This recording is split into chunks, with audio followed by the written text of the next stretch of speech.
That's cruel.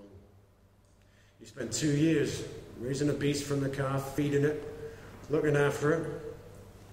Taking her to slaughter is one thing, but losing her like this, sick and staggering, it's not right. It's cruel, it's terrible. Yeah, well, that's farming, Dad. No, don't you start. Well, that's the way it is these Don't days. start knocking the farm. So what are we going to do? I don't know. We'll survive. I'll be down in a minute. I'll go tell Mum. Thanks, love. Oh, Dad, I saw a stag up on the tops. The big fellow he was, proper beauty, came right out of the mist and just stood there staring at me. He raised his chin to the heavens, let out such a honk. Proper big un, up on the moor above top pasture. You don't see many of them around now, do you? Only way up there. Yeah, I'll go tell Mum you'll be down. Thanks, love.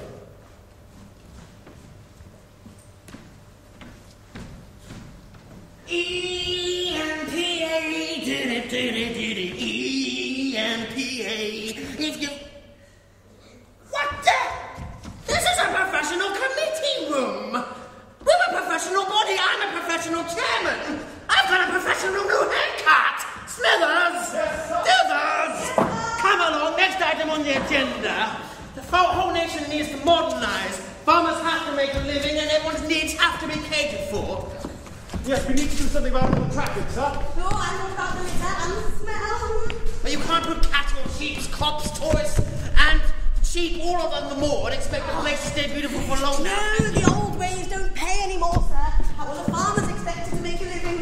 Yes, we need to do something about all the car radios blaring out disco music all the time. There's caravans blocking the It's roads. a wilderness up there. Yes. We should move all the sheep and cows off the moor. Let nature look after itself. We still need toilets at car steps, sir. And better planning rules so the farmers don't dig the place up really. And fewer signs, And I'm sir. getting really dizzy. Oh, Atkins, you look a little bit peaky. Yes, I'm fine, Chairman. Just haven't been sleeping too well is all.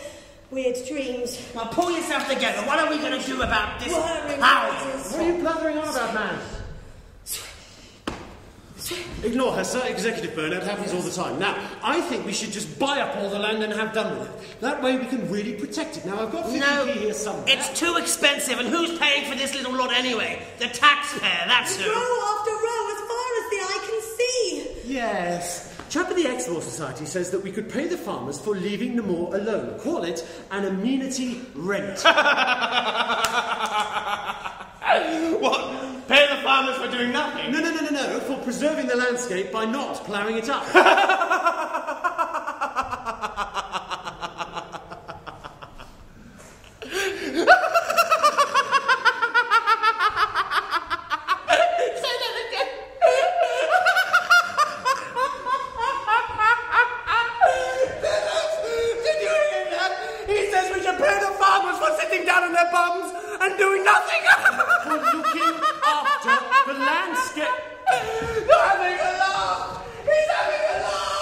It's not funny. Oh, I've been having these terrible dreams about windmills. I don't know what they mean. I need some advice. I need some help.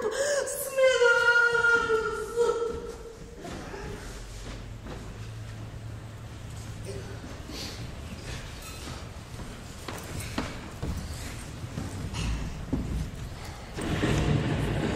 Dad? What are you doing up here in this weather? Nearly done. Oh, no, I bought you a cup of tea, but it's in the plough shed where it's warm and dry. Thanks, love. Got to get up on them last few bits of moor then. Plough them up for grass. Can't do it for ploughing working now, can we? Oh, well, will you be down for supper? I hope so, but, well... There's this chap coming to see me from the government.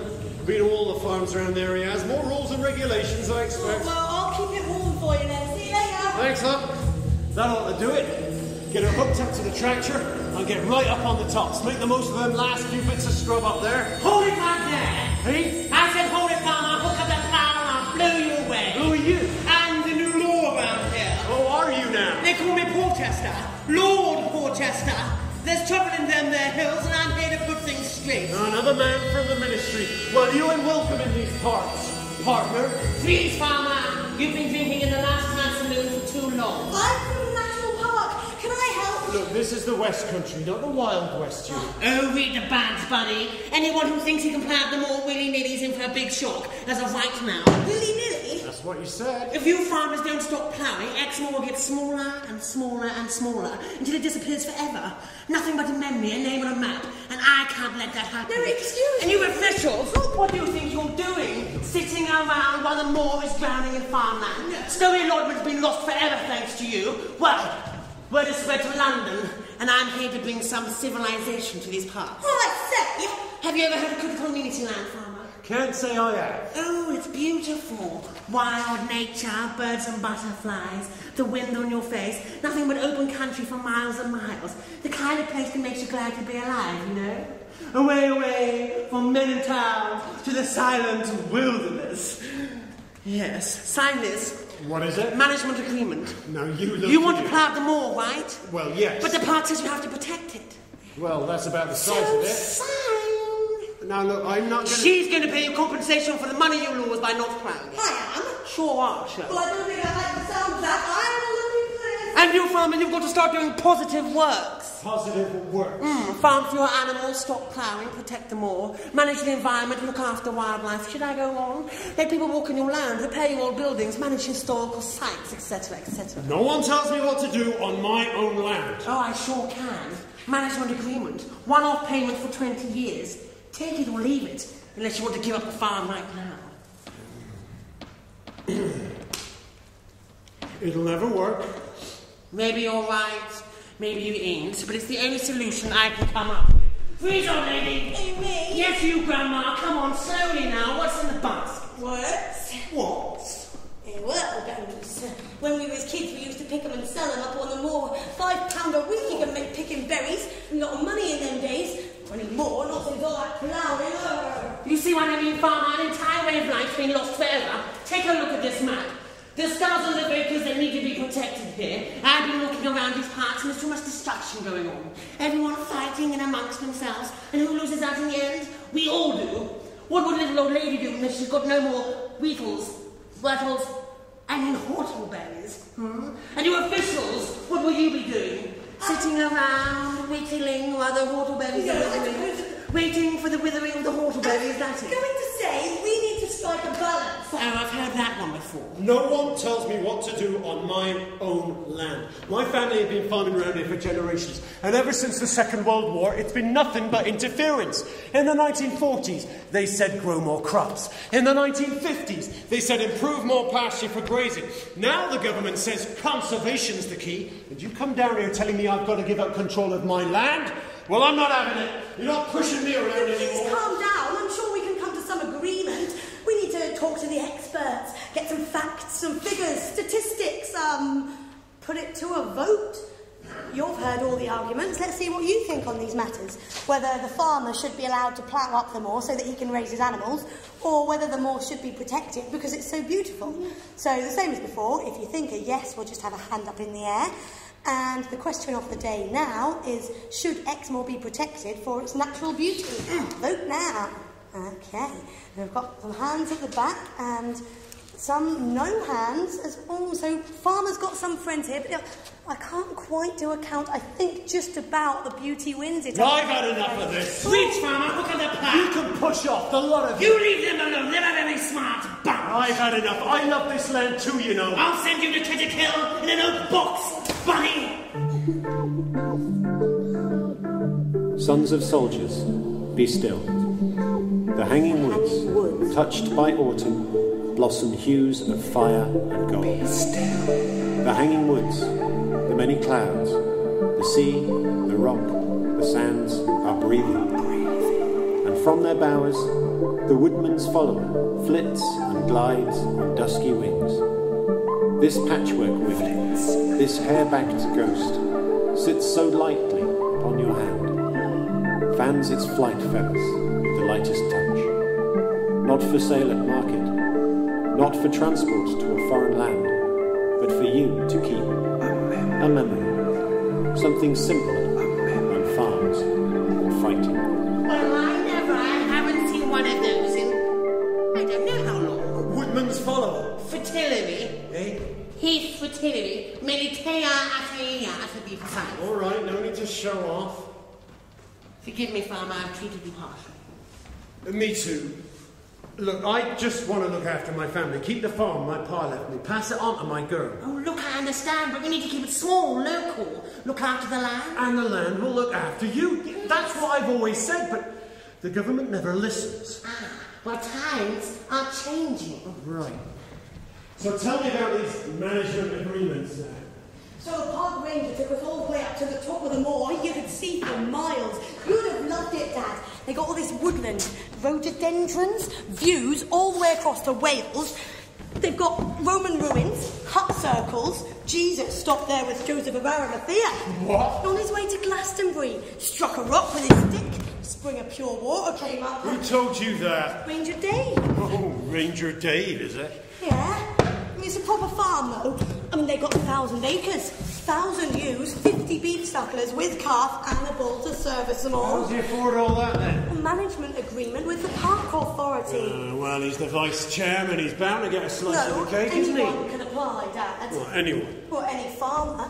He gives them public access to the land, agrees not to plough, and then draws up a management agreement with the park authority to protect the farm. And the woodlands, hedgerows, wildlife, everything. And then he's stuck with it. Has to do what he's told. He must lose a lot in stock payments and subsidies for ploughing. Well, they're dying out anyway, Dad. There's a mountain of food in Europe no one can eat. The imports are getting cheaper, our prices are too high. Plus, park authority pays him compensation for lost profits. Right. That's what he says anyway, Ranger Dave. Ranger Dave. So, what do you think about them then? Eh? These management agreements, you think we should have one? What, you asking me? Of course, why? What, because I'm just a girl? Yeah, well, you're my girl. You were born here. You know as much about the land as anyone. Well, annual payments review after 5 years so we can still farm. Oh, we'll turn a couple of barns into holiday lets. Mum can run a farm shop, sell her cheeses.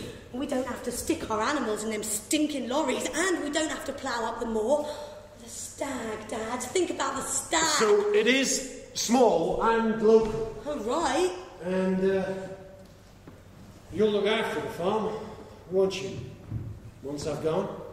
You mean that? Of course I do. Oh, of course I will. Go get your mother. She's going to love all this paperwork.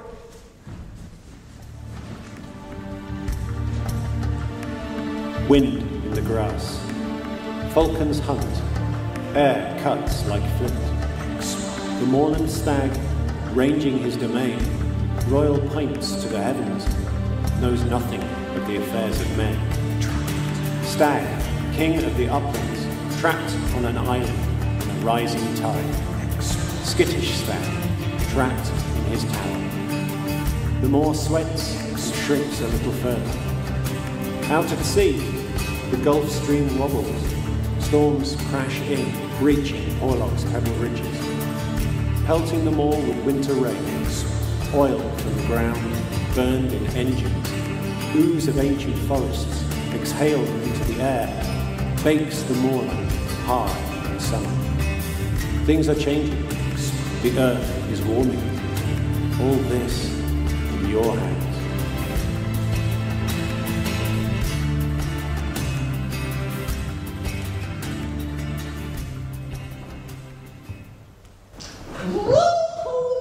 Alice? Here, Headmaster. Oswald, where are you, Oswald?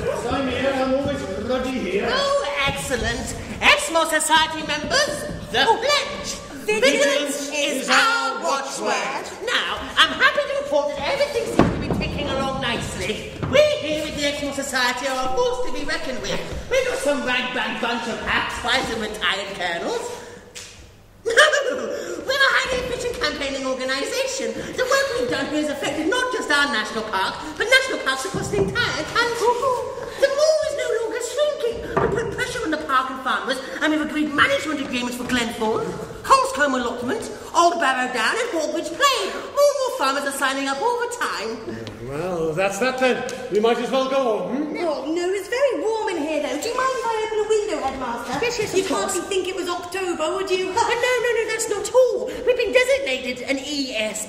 An ESA? An environmentally sensitive area. Well, what's one of them when they're at home? Exmoor's countryside has been declared of national importance. Our ditches, hedgerows, field barns and heather-covered moorland are highly valued for their scenic beauty and for the habitat they provide for plants and wildlife. Hurrah! The ministry wants to help farmers preserve the landscape and take care of the countryside. It's still very hot in here, is it just me? Well, that's that. Our work is done. Ooh, there's plenty more still to do.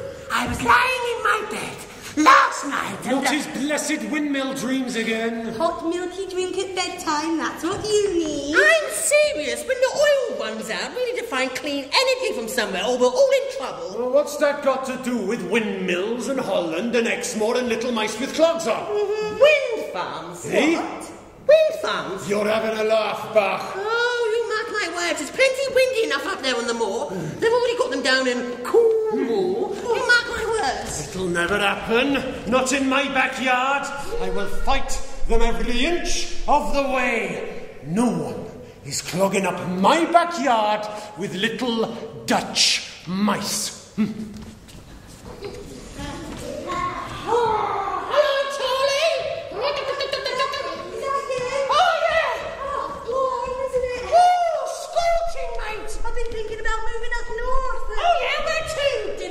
Scotland, maybe? You can't do that. Why not? Well, let's shoot you. See who's looking at you. Well, ain't no nice choice. It's too warm down here now. Yeah, weather's been weird, isn't it? Oh, rain 1 minute, drought the next. Global warming. Eh?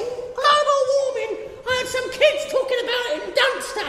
Apparently, humans have put so much pollution into the environment, they're killing the atmosphere and the earth. Well, they never learn, do they? No. So, any young ones this year? No, you? No, hang on a minute. Who's that? He's a bit foreign looking. I haven't seen him round here before. Excuse me, are you lost? Ah, bonjour, mes amis. Comment allez-vous? Eh? What did he say? What did you say? Are you lost? Lost. Mais non, mes amis, I live here. Oh, hang on a minute. We live here. And now me too, yes, you like? What's your name? My name is Petit, Aigret Petit. I am a heron. I watch, I wade, I wait, I strike. Fish, you like? Well, first all these vermin moved up north to Exmoor. Now French Gerard's coming in. Isn't the English weather too cold for you, mister? I know, mon ami, it is lovely. I live down by the coast where it is warmer. I come up here on the moor for the views. It's very nice. It has a, how you say, special quality. Yeah, never mind that. Shouldn't you be living way down south? What, in France? No, too hot there, mon ami. I come north. The weather here is lovely. I build a nice little house in the country. I take advantage of your lovely English food. Oh, flippin' heck. So what are we supposed to do then, eh? I don't know. Try Scotland. I hear it's very nice. You're having a laugh, mate. Mais non, mes amis. Allez, je vais à la pêche maintenant.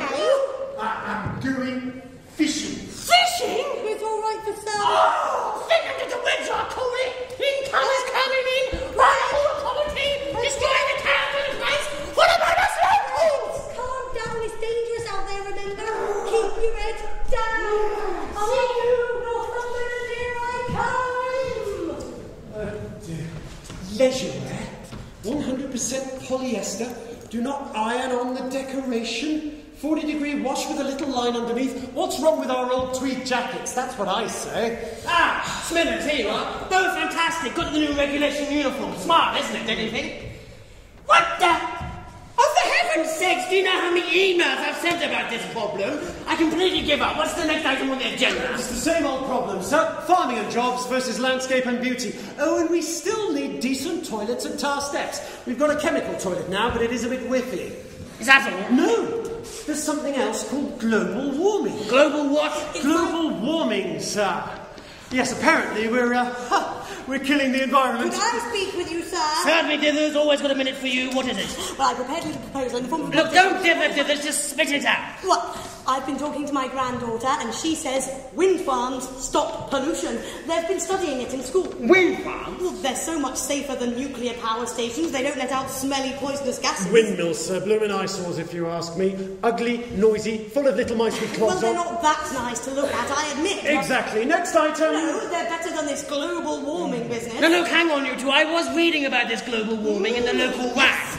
Said the sea's going to rise by 15 feet. Well, that's Lynmouth, and Port Marsh is gone for good. And not if we do something about it. Well, what do you suggest? We can hardly pepper our beautiful landscape with windmills, can't we? Oh, how ridiculous. Oh, Dithers, you are funny. All I'm saying is wind farms could be the answer. But we've been designated an environmentally sensitive area. We've got a certificate to prove it, Dithers. I'm surprised at you. Smithers has sort of got a point there, Dithers. Thank you. I win. No, it's not as simple as that. Look, windmills don't belong in the countryside. Think of the views. No, because a view can't keep your house warm or your kettle boiled, can it? Well, couldn't we disguise them, use camouflage or something? Like that phone mast. What? There's a phone mast over at Wen Cross. They've disguised it to look just like a Christmas tree. Blends right in, especially at Christmas when some of the local wags thought they'd put some Christmas lights around it and a fairy on the top. Hilarious. No, we can't cover them all in windmills. End of story. It would help the farmers. What? You can get a fair bit of cash for agreeing to put a phone mast or a wind turbine on your land. Really? Every little helps. Blue farmers, it's a disgrace. Shouldn't we at least put it to the vote, Smithers? Right. You know how this voting malarkey works by now. Arms in the